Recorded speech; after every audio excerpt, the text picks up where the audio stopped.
श्री शिवाय नमस्तुभ्यम। दोस्तों, मेरे चैनल में आप सभी का स्वागत है। तो आज हम आपको पूरे वीडियो में दिखाने वाले हैं कि हमने अपने कृष्ण भगवान का कैसे छठ मनाया और हमें क्यों छठ मनाना चाहिए। छठी जो है भगवान कृष्ण जन्मोत्सव के बाद, ये सब पूरी वीडियो में हम आपको दिखाएंगे किस प्रकार से मैंने मनाया और क्या क्यों मनाना चाहिए। पूरी विधि हम आपको इस वीडियो में दिखाने वाले हैं, इसलिए वीडियो में अंत तक ज़रूर बने रहिएगा। तो चलिए हम सबसे पहले आपको दिखा लेते हैं कि देखिए यहाँ मेरे कृष्ण भगवान हैं। और सबसे पहले छठी पे हमें अपने भगवान कृष्ण का मालिश अवश्य करना चाहिए शुद्ध घी से। तो क्योंकि हम हमारे घर के जो छोटे बच्चे होते जैसे जन्म लेते हैं, तो हम भी उन्हें छठी जब उनका मनाते हैं तो उन्हें मालिश करते हैं, स्नान कराते हैं। तो इसी प्रकार से हमें अपने कान्हा का भी जब जन्मोत्सव मना लेते हैं तो जन्माष्टमी के 6 दिन बाद जो पड़ती है दिन, द्वादशी को दिन हमें छठी मनाना जाता है। तो यहाँ देखिए मैं कृष्ण भगवान की मालिश कर चुकी हूँ और फिर यहाँ मैं गाय के दूध में इन्हें 3 बार डुबकी लगाऊंगी, क्योंकि कहा जाता है छठी के दूध याद रखना। जैसे कृष्ण भगवान को इस प्रकार से अच्छे हाथों से पकड़ के, जैसे हम छोटे बच्चों के साथ बिहेव करते हैं, वैसे ही अपने लड्डू गोपाल के साथ करना चाहिए। फिर यहाँ देखिए मैं 3 बार इन्हें डुबकी लगा दी हूँ। उसके बाद इन्हें मैं शंख में डाल करके जो है जल समर्पित करूँगी। ऐसा कहा जाता है कि जब आप शंख से जल समर्पित करते हैं तो लक्ष्मी प्रसन्न होती हैं। तो इस प्रकार से जल जो है शंख में डाल करके मैं भगवान कृष्ण को शुद्ध जल से स्नान करा रही हूँ। आपके पास शंख किसी भी प्रकार का हो, आप उसे शंख ले सकते हैं। फिर यहाँ साफ और स्वच्छ कपड़े से हम इसको कृष्ण भगवान को यहाँ पर इन्हें अच्छे से साफ करके पोंछ रहे थे ताकि उनके ऊपर पानी ना हो। फिर यहाँ मैं इत्र से भगवान कृष्ण को भी पूरे शरीर में लगा रही थी, ताकि कृष्ण भगवान को इत्र से भी अवश्य लगाना भी चाहिए और थोड़ा मालिश भी कर देना चाहिए। यहाँ कृष्ण भगवान की छठी मैया पे ऐसे सेवा करनी चाहिए जैसे छोटे बच्चे की जाती है। फिर यहाँ लड्डू गोपाल को मैं वस्त्र पहना रही हूँ। वस्त्र उन्हें छठी के दिन भी नया पहनाना चाहिए, क्योंकि नए वस्त्र हमें अपने जब बच्चों की छठी मनाते हैं तो नए वस्त्र ही पहनाते हैं।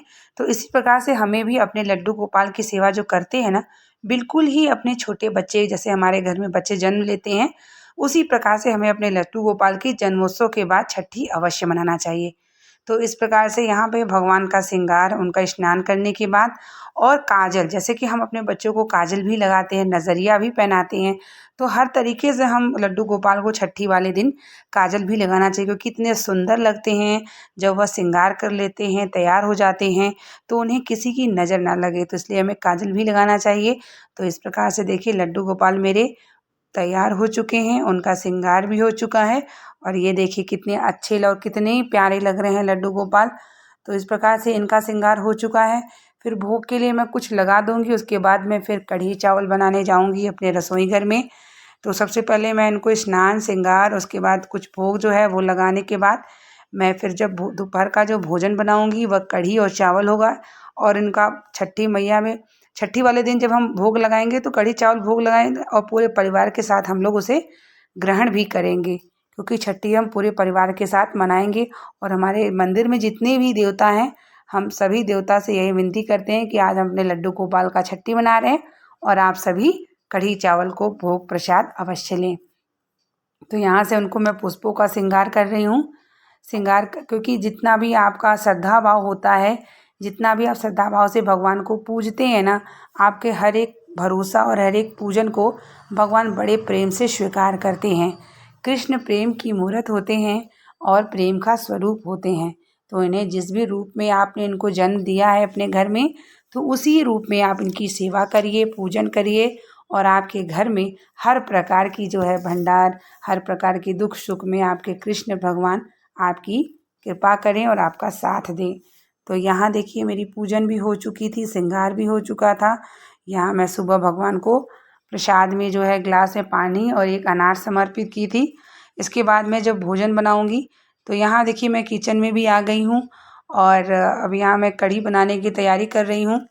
तो मेरा सिर्फ ये उम्मीद होता है कि मैं आप सबको ये भी दिखाऊं कि मैं कैसे भगवान को प्रसाद तैयार कर रही हूँ, कैसे अपना समय परिवार के साथ गुजारती हूँ। छोटी छोटी चीज़ हम आपके लिए वीडियो में दिखाते रहते हैं।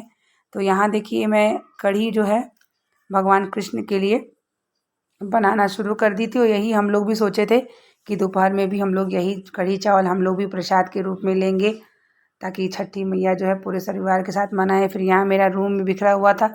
बीच बीच में मैं कढ़ी बनाते समय अपना घर भी देख रही थी कि बच्चे हमारे इधर उधर परेशान कर रहे थे। तो इस तरीके से सबको मैनेज करते हुए भगवान की पूजन करना बहुत बड़ी बात होती है और अपना समय भी देना चाहिए। तो यहाँ पर जो है अब स्टार्ट करेंगे कढ़ी बनाना। यहाँ मेरी देखिए पकौड़ी भी बन चुकी है और ये कढ़ी चावल बन चुका है। तुलसी डल डाल करके सबसे पहले हम अपने लड्डू गोपाल को समर्पित करेंगे, उनको भोग लगाएंगे।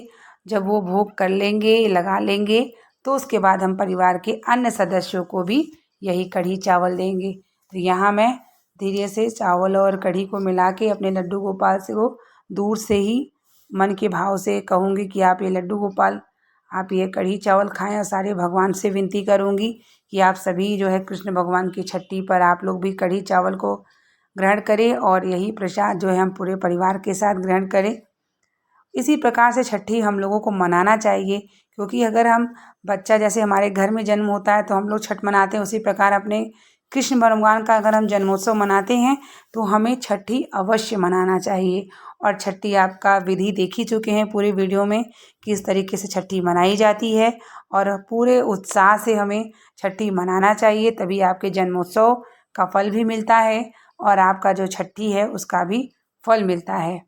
तो उम्मीद करते हैं कि ये वीडियो आप व्लॉग आपको पसंद आई होगी और पूरी विधि से मैंने आपको बताया कि जन्माष्टमी के बाद कैसे छठी मनाया जाता है और मनाना चाहिए और कैसे मैंने मनाया।